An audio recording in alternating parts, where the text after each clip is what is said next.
Hello and welcome to the Virtual Study Abroad Fair. Today we have with us Diana Rosales from CEDEI in Ecuador, in Cuenca, Ecuador. So Diana, would you like to go ahead?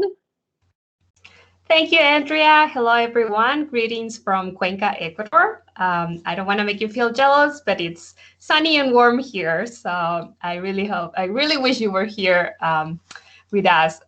Today, I want to explain and talk a little bit about our organization and the study abroad programs that we offer. And hopefully, in the near future, we can have some students from UW-Stout join us in one of these programs. So, as I said, we are CEDEI. We are a non-for-profit institution. We were founded in 1992, and we are located in the southern part of Ecuador in the city of Cuenca. We try to promote the cultural exchange and the academic exchange between peoples of the Americas, especially from the north and the south. And one of the ways that we're doing that is by offering these programs for students to come and visit and study in our city and our country. The 6 elements that we try to promote and include in every experience for our students are the ones that I'm sharing now. It's the cultural immersion. I'm sorry, I just moved. Yeah. The cultural immersion that we try to implement in every program, besides offering the classes that are related to the program itself.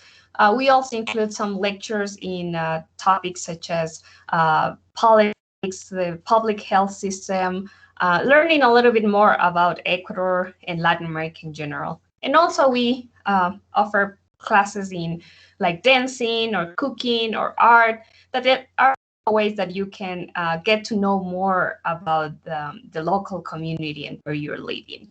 Our students are placed with local host families. Usually it's 1 student per family. Sometimes that's the scariest part for students when they arrive, but at the end, it's usually the one that they remember the most, and they keep those connections with their local families even after the program ends. Because we are lucky to be in such a relatively small country, it's easy to move around and visit other places. So we try to include excursions or site visits in every program, especially for the first days that you arrive or during the weekend. So they are combined with the academic component that you do in a classroom. Some of the main or more interesting excursions we have is usually, of course, we take our students to the Galapagos Island. They visit the Amazon jungle.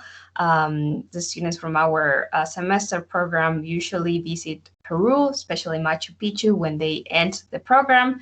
And in between the program, we also take students to get to know some of the indigenous towns around. We have lots of natural parks and even some Inca ruins nearby Cuenca. Regarding the language proficiency, although not all programs are required to have certain level of Spanish, but we also offer some short courses for students to get comfortable in a daily basis, even to being able to communicate with the host families or going to the store, moving around. And these courses are usually created, or you are placed in a course based on your language level. So we offer different levels depending on each student. Again, we like to highlight our location because Cuenca, it's a beautiful city. We have a spring-like weather pretty much all year round. We are the 3rd largest city in the country, and especially our downtown is very colonial. We were named UNESCO's World Heritage Site almost 15 years ago, I guess.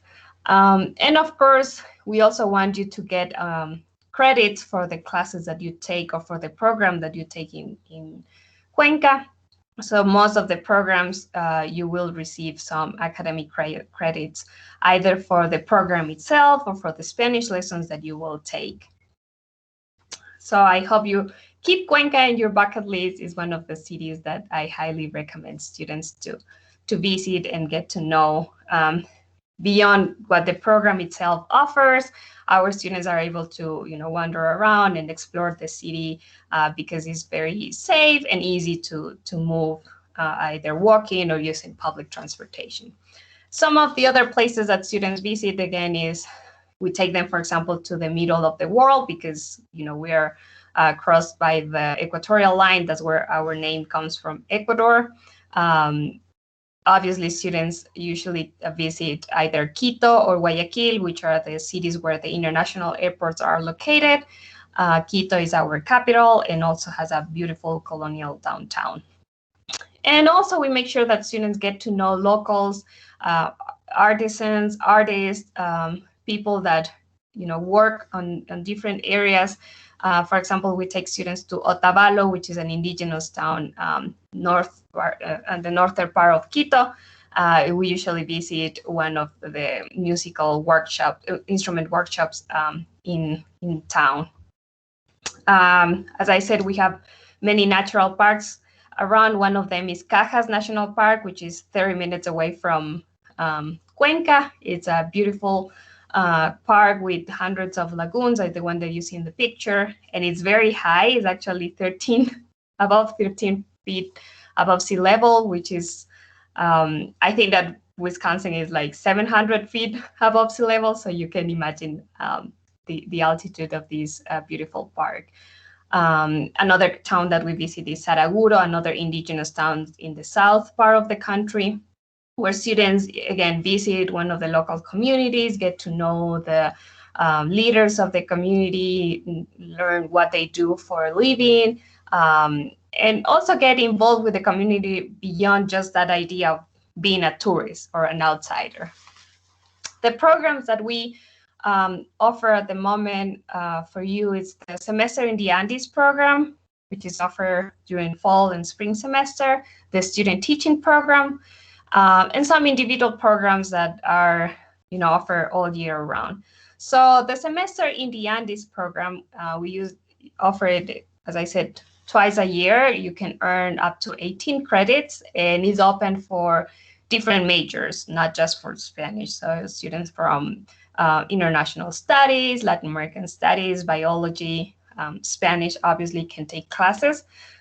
They include the excursions, as I mentioned, the Amazon jungle, the Galapagos Island, and Machu Picchu. One of the benefits of this course, the program, is that courses are offered both in English and Spanish. So you're not required to speak certain level of Spanish to participate. And our program is divided in 2 quarters, so that allows that students can take some Spanish lessons and courses towards their major on the first quarter in English, and then in the second quarter they can already take, for example, business in Spanish. So in that way they can improve their language while also they complete the courses they need for their major. They live with a host family, and as part of these credits that you can earn, you can complete either an internship or a service learning opportunity. If you do have, for this, you really need to have an advanced level of Spanish, because you will be working with an organization or a local community in the city. And most of our programs also have a community service component. So usually it's a weekend that you will visit. You will work in a project with a church or with an NGO that provides help for vulnerable groups. So that's a way that you can also give back to this community that is hosting you during the program. How about the student teaching program? We also offer it twice a year, every semester. Usually it's 2 to 12 students. For spring is usually between March and May, and for fall is October, December.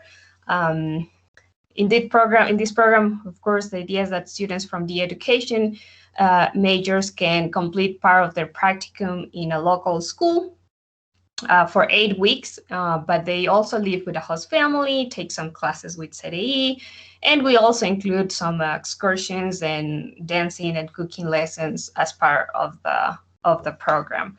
At the moment, we host students from these universities for the student teaching program. So if you come for that program, you will meet and participate in the activities with students from other schools, from you know, the same majors as you from education. So hopefully for the next semesters, we can have students from your school as well. Here are some pictures from the program. Usually students also do some community service. For the practicum, you have to participate in or attend a local private school that is some kind of bilingual. So you're placed with a local teacher who will be kind of the lead teacher, and you will provide assistance to that class in the area that you are focusing your studies. But also we include excursions or some community service. So you visit a public school in the rural area, so you get to see the differences within Ecuador in the education system between the public and the private. It's very rewarding. Students really enjoy that, and also it's an eye-opening experience to understand the differences between, you know, schools in Ecuador and the U.S. For this program, usually students have one placement prior to coming to Cuenca. They have to be in different areas like certified in elementary school or middle school, math, early childhood. We are opening options for students in high school level as well. You work with a local co-teacher, as I had mentioned, and these are some of the requirements depending on which, you know, each school has different requirements for their student teachers to complete. And finally, as I said, we have some individual programs. At the moment, most of them are on pause for the pandemic. So for now, we're just offering the Spanish classes online, so you can enroll and take some Spanish lessons. But for next year, we will be also offering some medical Spanish classes. If you want to do an internship on your own or just take Spanish, you know, full time for 2 or 3 weeks, you can do that. And these programs are open again for not just students, but even, you know, after you graduate, if you want to do some studies abroad on your own. That's what I have for now. If you have any questions, I will be happy to answer. Let me see if I can stop sharing. This is wonderful, Diana. Thank you for the presentation. Mike, are there any questions at all? I can go ahead and actually, I'm just going to stop the recording.